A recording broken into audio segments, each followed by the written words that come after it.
ও দুনিয়ার মুসলমান ইমানদার আল্লাহর গোলাম, সন্তান যেমন বাবারে বাবা বাবা বলে ডাকে, সন্তান যেমন বাবার সাথে চলাফেরার উপযুক্ত হয়, ওই সময় বাবার হৃদয়ে সন্তানের প্রতি মহব্বত কেমন থাকে?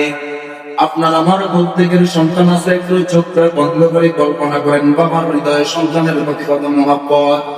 আল্লাহ বলেন ইসমাইল পয়গম্বর যখন ইব্রাহিম পয়গম্বরের সাথে চলাফেরার উপযুক্ত হইল, ওই সময় পয়গম্বর ইব্রাহিম আলাইহিস সালাতু ওয়াস সালাম তার কলিজার পুত্র সন্তান ইসমাইলকে বলতেছে, ও আমার কলিজার পুত্র সন্তান, ইন্নী আরাকিল মানামি আন্নী আযবাহুক, আমি রাত্রিবেলায় ঘুমের মধ্যে স্বপ্ন দেখলাম যে আমি তোমারে জবাই করতেছি। ফানজুর মাযা তারা, তুমি কি বলো?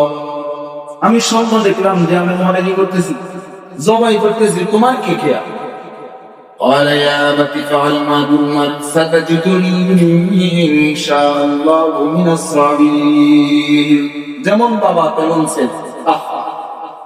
পয়গম্বর ইসমাঈল আলাইহিস সালাম বলেছেন, আমার বাবা, স্বপ্নের মধ্যে আল্লাহর পক্ষ থেকে আপনাকে যেই বিষয়ের আদেশ দেওয়া হয়েছে আপনি আল্লাহর আদেশ বাস্তবায়ন করুন। ইনশাআল্লাহু মিনাস সাবিরিন, নিশ্চয়ই আপনি আমার ধৈর্যশীলদের অন্তর্ভুক্ত পাবেন। আপনি আমার ধৈর্যশীলদের অন্তর্ভুক্ত পাবেন ইনশাআল্লাহ। ستجدني إن شاء الله من الصابرين فلما أسلما وتله للجبين। অতঃপর যখন বাবা এবং পুত্র, বাবা এবং সন্তান দুজন মিনার ময়দানে উপস্থিত হলো, ওয়াতাল্লাহু লিল জাবিন, জবাই করার জন্য যখন পয়গম্বর ইসমাঈলকে শোয়ানো হলো, ওয়ানাদাইনাহু আইয়া ইব্রাহিম, আল্লাহ বলেন আমি ডাক দিলাম, ও আমার বন্ধু ইব্রাহিম, কদ সাদ্দাকতা রুয়া, আপনি আপনার স্বপ্নকে বাস্তবায়ন করে ছেড়েছেন। আপনি পরীক্ষায় পাস, আপনি পরীক্ষায় কি পাস। কদ সাদ্দাকতা রুয়া ইন্না কাযালিকা নাজজিল মুহসিনিন, এভাবেই দুনিয়াতে যারা নেক আমল করে মুহসিনের অন্তর্ভুক্ত হয় তাদেরকে যুগে যুগে আমি কি দান করব? প্রতিদান দান করব। এবার আসেন আয়াতের শেষে আল্লাহ বলেন, ইন্না হাযা লাহুল বালাউল মুবিন, ইন্না হাযা লাহুল বালাউল মুবিন। ভাই, আমরা প্রত্যেকেই জানি পয়গম্বর ইব্রাহিম আল্লাহর প্রেম প্রকাশ করতে গিয়া সন্তানের প্রেমের কোরবানি দিয়েছেন। সন্তানের প্রেমের কি দিয়েছেন? কোরবানি দিয়েছেন।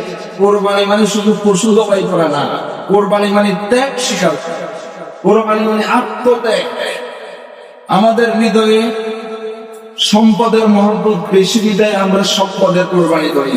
যদি পয়গম্বর ইব্রাহিমের মতো আমাদের সন্তানের কোরবানির নির্দেশ দেওয়া হয়তো, চিন্তা করেন কি মুসিবতে, কত বড় বিপদ। অর্থ কোরবানি, তাতেই আমরা হিমশিম খাই, কত রকমের অজুহাত তালাশ করি। যদি সন্তান কোরবানির নির্দেশ দিত, অথচ পয়গম্বর ইব্রাহিম আল্লাহর আদেশের সামনে সন্তানের কোরবানি দিতে রাজি হলেন। ভাই, এই ছিল ওনাদের হৃদয় আল্লাহর প্রতি প্রেম, এই ছিল ওনাদের হৃদয় সন্তানের চাইতে আল্লাহর প্রতি ভালোবাসা বেশি, কত বেশি। হাদিসের ভিতরে এসেছে, সাহাবায়ে কেরাম প্রশ্ন করেছিলেন, ইয়া রাসূলুল্লাহ, قال أصحاب رسول الله صلى الله عليه وسلم ما هذه الأضاحي يا رسول الله। সাহাবায়ে কেরাম প্রশ্ন করতেছেন, ইয়া রাসূলুল্লাহ, কুরবানি এটা কি? قال سنة أبيكم إبراهيم عليه السلام। আল্লাহর নবী বলতেছেন, ও আমার সাহাবায়ে কেরাম, কুরবানি এটা পয়গম্বর ইব্রাহিমের সুন্নাত। ইব্রাহিমের কি সুন্নাত? قالوا فما لنا فيها يا رسول الله। সাহাবায়ে কেরাম আবার প্রশ্ন করলেন, ও আল্লাহর রাসূল, এই কুরবানি করলে আমাদের কি লাভ, আমাদের কি উপকার? قال بكل شعرة نفع।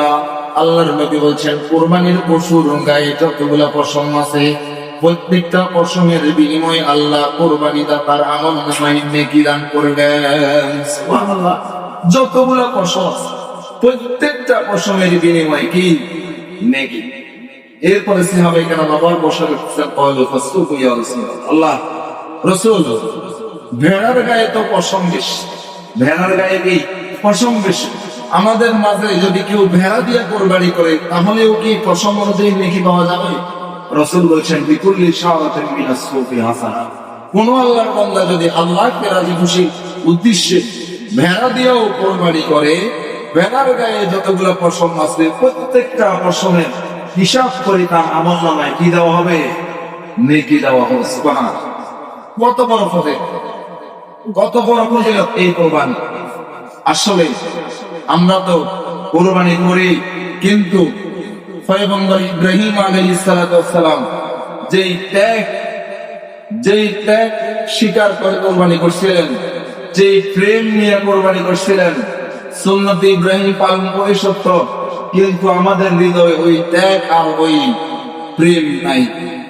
ওই ত্যাগ আর ওই প্রেম নাই বিদায় কোরবানি করে, কিন্তু আমাদের কোরবানি আর আকাশে যায় না।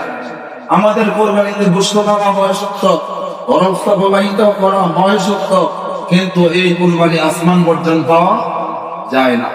আমরাও যদি পয়গম্বর ইব্রাহিম যেমন আল্লাহর প্রেম প্রকাশ করতে গিয়া সন্তানের গলায় ছুরি চালাই দ্বিধা করে নাই, পিছিয়ে ওঠে নাই, আল্লাহর প্রেম প্রকাশ করতে গিয়া সন্তানকে কোরবানি দেওয়ার জন্য রাজি হয়ে গেছেন, আমরাও যদি আল্লাহর প্রেম প্রকাশ করতে পারি, আমরাও যদি খালেস আল্লাহর রাজি খুশির জন্য কোরবানি করতে পারি, তাহলে ইনশাআল্লাহ আমাদের কোরবানি আল্লাহ তো হয়ে যাবে।